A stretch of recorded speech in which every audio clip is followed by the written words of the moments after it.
Paris, année 1990.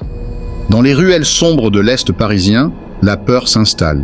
Des femmes disparaissent, certaines sont retrouvées mortes, d'autres ne reviendront jamais. La police cherche un fantôme, un tueur qui semble connaître chaque recoin de la capitale, chaque heure où les rues deviennent désertes. Les habitants parlent d'un prédateur invisible, d'un homme qui frappe sans prévenir, qui rôde la nuit et disparaît aussitôt. Son nom ? Personne ne le connaît encore. Mais ces crimes vont bientôt révéler l'un des tueurs en série les plus terrifiants que la France ait connu. Avant de continuer, rejoins notre communauté en t'abonnant. Chaque abonné nous aide à partager plus de récits effrayants et vrais comme celui-ci.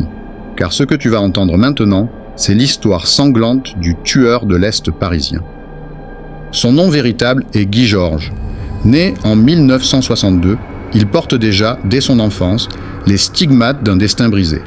Abandonné par sa mère, placé dans des foyers, rejeté par une société qui ne voulait pas de lui, il grandit avec un vide profond et une rage sourde. Derrière ses yeux sombres, un trouble psychologique se construit, mélange d'isolement, de violence et de frustration. Aux éducateurs, il apparaît comme instable, imprévisible, presque insaisissable.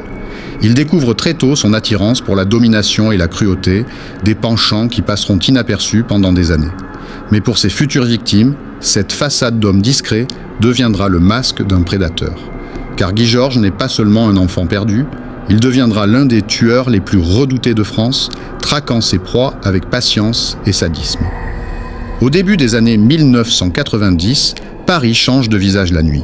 Les boulevards s'illuminent, les cafés restent ouverts, mais dans certains quartiers de l'Est parisien, une atmosphère oppressante s'installe. C'est là que Guy Georges rôde, invisible dans la foule. Les premiers signaux d'alarme apparaissent avec des agressions violentes commises contre des femmes seules. Les témoins parlent d'un homme qui surgit de l'ombre, frappe avec une brutalité glaçante, puis disparaît dans le dédale des ruelles. Mais à cette époque, la police n'arrive pas à relier les crimes entre eux. Tout bascule en janvier 1991, lorsque le corps d'une jeune femme est retrouvé dans son appartement, poignardé, étranglé. Ce meurtre ne sera pas le dernier. Peu à peu, un mode opératoire se dessine, une traque minutieuse, une entrée par effraction ou un guet dans la rue, puis une attaque fulgurante, empreinte de haine et de sadisme. Les enquêteurs commencent à comprendre qu'ils n'ont pas affaire à un crime isolé, mais à un prédateur. Les lieux deviennent des personnages à part entière. Des escaliers d'immeubles anonymes, des appartements modestes où l'horreur s'invite, des rues désertes traversées seulement par le souffle glacé du vent nocturne. Chaque scène de crime raconte la même histoire. La brutalité d'un homme qui ne laisse aucune chance à ses victimes, mais ce qui glace le plus le sang des enquêteurs, c'est l'absence totale de traces exploitables. Guy Georges semble invisible, comme s'il effaçait son passage avec soin. À ce stade, la peur s'installe. Les journaux commencent à parler d'un éventuel tueur en série, mais sans nom, sans visage. Les habitants des quartiers concernés vivent dans une angoisse permanente. Rentrer seul le soir devient un risque. Fermer sa porte à double tour, une nécessité.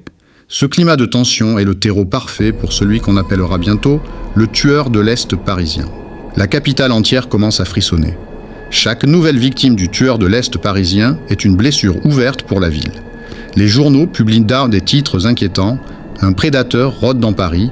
Les nuits de l'Est deviennent mortelles. Les familles exigent des réponses. La police est sous pression, mais les preuves manquent. Les enquêteurs se heurtent à un mur. À l'époque, la France n'a pas encore de véritable fichier ADN centralisé. Les rares traces biologiques retrouvées sur les scènes de crime ne peuvent pas être exploitées efficacement. Pendant ce temps, Guy Georges continue. Sa méthode devient plus audacieuse. Il s'introduit dans les appartements, observe ses victimes avant de frapper. Certaines réussissent à s'échapper, blessées mais vivantes, et livrent un témoignage troublant. Elles décrivent un homme au regard noir, capable d'une violence animale. Ces récits commencent à dessiner un profil, mais rien de concret ne permet son arrestation. La peur grandit encore lorsqu'il frappe à nouveau. Le corps d'une étudiante est retrouvé, poignardé avec une rage incontrôlable. Quelques mois plus tard, une autre victime est découverte dans des conditions similaires. Les enquêteurs comprennent qu'ils sont face à un tueur en série, l'un des premiers que la France ait connu avec une telle brutalité. On lui donne un surnom qui glace le sang, le tueur de l'Est parisien.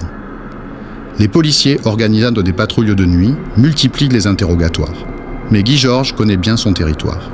Il s'enfonce dans les rues étroites, change ses habitudes, échappe à chaque filet. La tension atteint un point insupportable.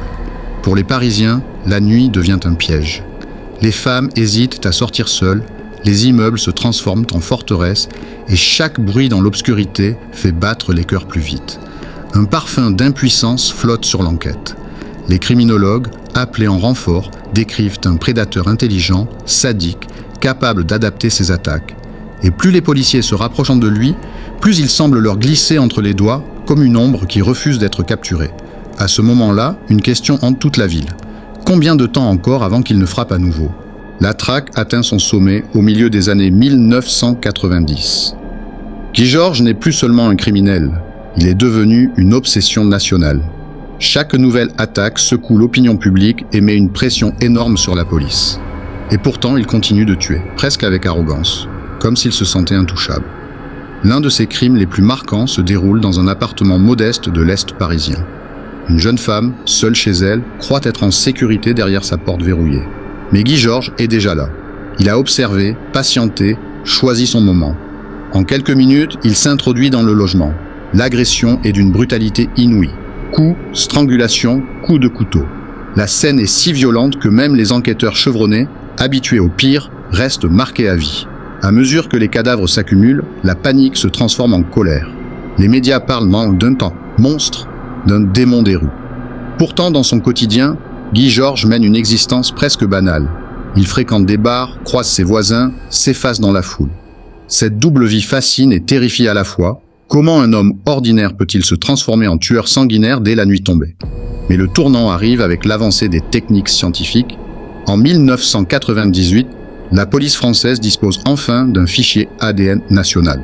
Les enquêteurs décident alors de comparer les traces retrouvées sur les scènes de crime avec celles de leurs suspects potentiels. Et là, la vérité éclate. Un nom apparaît, un visage se dessine. Guy Georges est identifié comme l'auteur des meurtres qui terrorisent Toxa Paris depuis des années.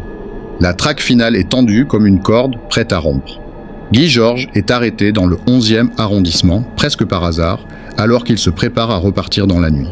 Les policiers le maîtrisent et soudain, la ville entière respire à nouveau.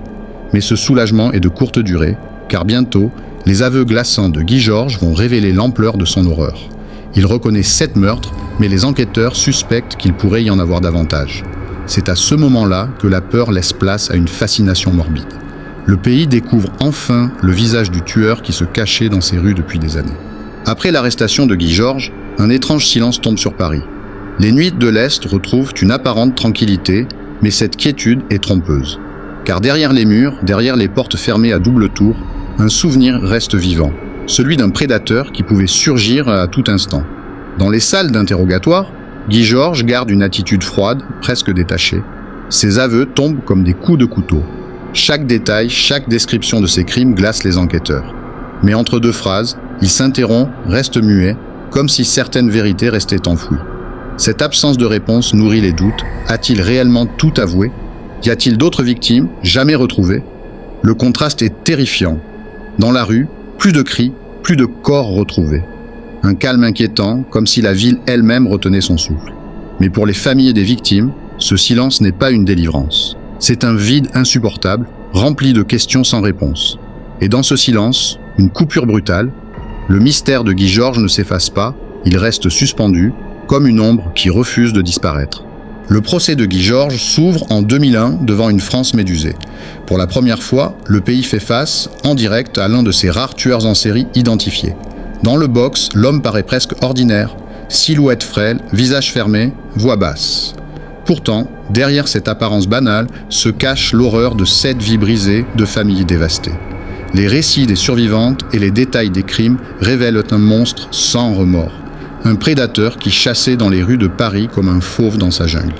Condamné à la réclusion criminelle à perpétuité, avec une période de sûreté de 22 ans, Guy Georges est envoyé derrière les barreaux. Officiellement, la menace est écartée, mais une question continue de hanter les esprits. A-t-il vraiment dit toute la vérité ? Certaines zones d'ombre demeurent, d'autres agressions non élucidées lui ressemblent étrangement. Et ce doute nourrit une peur plus profonde encore. Si un homme comme lui a pu vivre des années dans l'anonymat le plus total, combien d'autres prédateurs se cachent encore dans l'ombre des villes ? L'affaire Guy Georges reste un rappel glaçant, La monstruosité peut prendre un visage ordinaire, se glisser dans les foules, attendre patiemment avant de frapper. Son histoire est celle d'une traque, mais aussi d'un combat permanent contre ce qu'il y a de plus sombre dans la nature humaine. Et aujourd'hui encore, quand on traverse les ruelles de l'Est parisien tard dans la nuit, certains habitants disent ressentir un frisson, comme si le souvenir du tueur rôdait encore, invisible, tapi dans l'obscurité. Car même enfermé, Guy Georges continue de hanter Paris.